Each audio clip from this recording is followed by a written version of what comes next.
Alright, and we're back doing the top plate. One thing I forgot to mention is when you put spacers on top of a motor, you should always oil the spacers. It's just a friction point. You should always do that. So, there's a little trick about putting gears on. It's not overly complicated,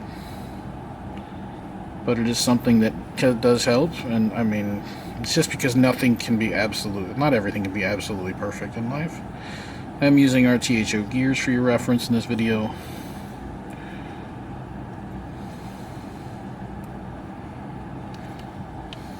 Help if I use the right screw. Alright, now the screw that's in there is the screw for lacing on 9/2 of these cells that only has a little nub inside. So I'd rather have to use the other screw to do longer shafts because it should help it go on straighter. As you can see, that's just got a little tiny nub in there. And this screw has a deeper hole.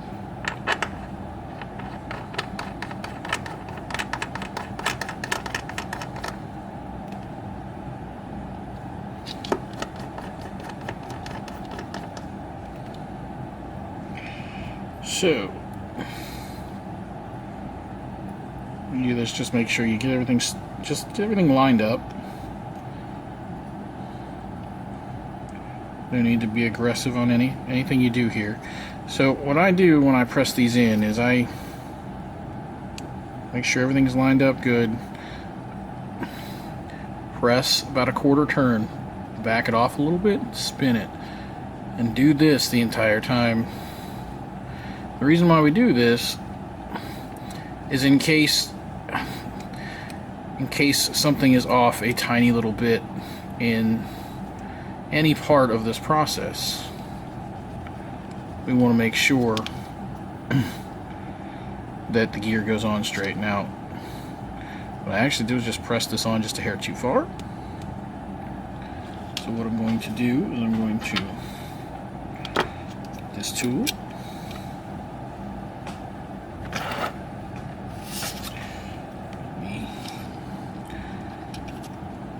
handy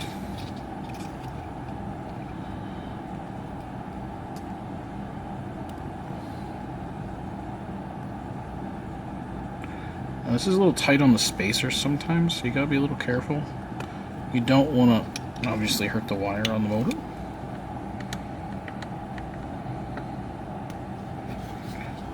So I'm going to just crack this back loose just a little bit.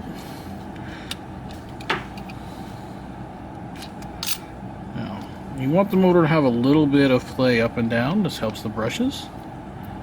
You still want it to do this. So that's all I will do. That's what I would do with the motor. I will just make sure everything lines up. Just pop that on there. Pop that back off. Now there are two sides to the titanium shaft. One's chamfered a little more than the other. I like using the more chamfered side on the 9/2 side. The reason why I like to do that is because you need the shaft to go the whole way through the gear for the 24 tooth gear to make sure that gear goes on straight. And because you want that to happen, you know, like you can put the chamfered in through, that's fine. I actually, you know, if you're going to cut the shaft off, it really doesn't matter. For weight purposes, I'm a little bit crazy compared to some people. That's just the way it is. So I've got that ready. And what I will do is I will peen this shaft to this hole because it will obviously have a little bit of flex there. Now I have this special little tool which is just an FR56 heavy wheel weight that's been cut down to just a little bit thicker than this magical point down here, which by doing this prevents this post from spreading when we peen it. So you peen both sides of this with this spacer in the same place. Okay, now when you do this, you want to hold this way, otherwise it will jam the top plate. That's why the tool's the size that it is, so you can just kind of put this in here. Now I will try and do the same thing. I'll try to make sure it's centered. repeen it. And then you flip it over. And do the other side. This you want to do both sides because you want to create 2 bushings, one on each side basically. By doing so, you're going to reduce the amount of friction and keep that shaft running true and straight for longer periods of time. Now, I do know I think Peter Doan makes one of these. It's a little bit different. He makes a cone-shaped one. He does that so that way you can get into the armhole and peen that if you'd like. Now, I made this a little too tight. This thing, you do not want to bind here. If this binds here, you have a problem.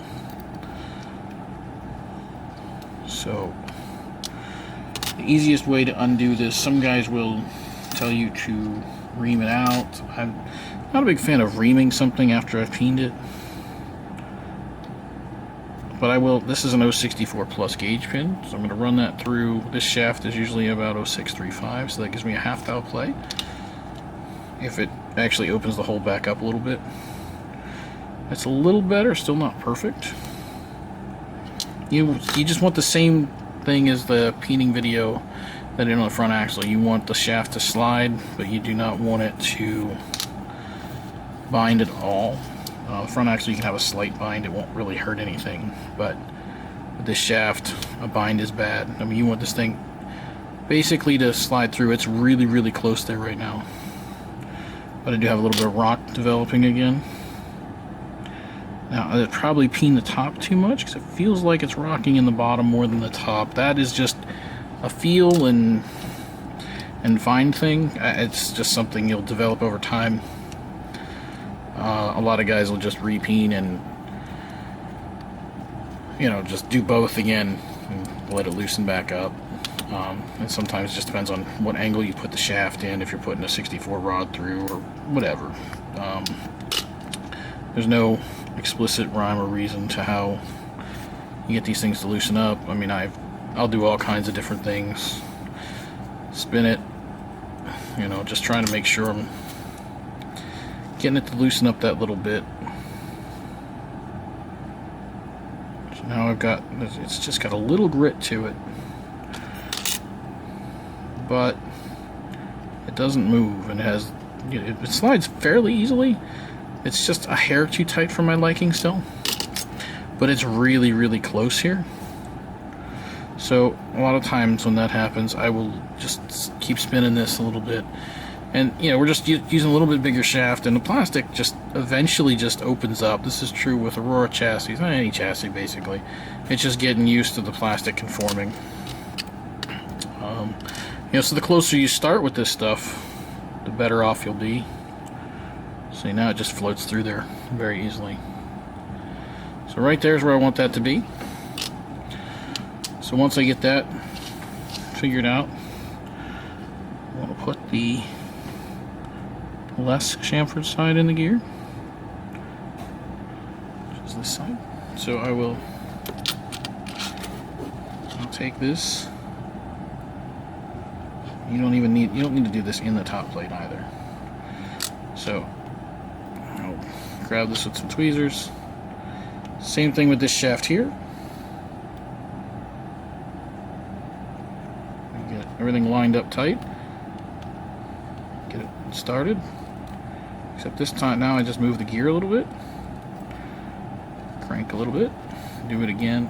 So, like I said, the tool could be off by 1/4 of a thou, or or half a degree, and none of us can see it. It's almost immeasurable.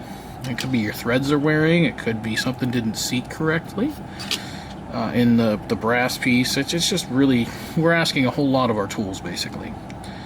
And so by spinning it, if there's a high spot on the gear or anything like that, we're spinning it and changing the way it should go together, and hopefully getting it flatter and straighter.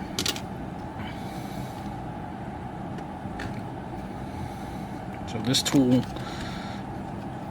this is one of the old anvils that does not have the hole in it, so it sets it just barely through the top, which is usually about where I put them. And I wanted to make sure that the chamfer goes through. Now if you want to put it up a little higher, that is not a big deal at all. I do have the other one. We can put it up a little higher. That's not That's not a problem at all. So, what I will do next is we will put the 9-tooth pinion on and get the whole top plate assembled, and I'll be back shortly.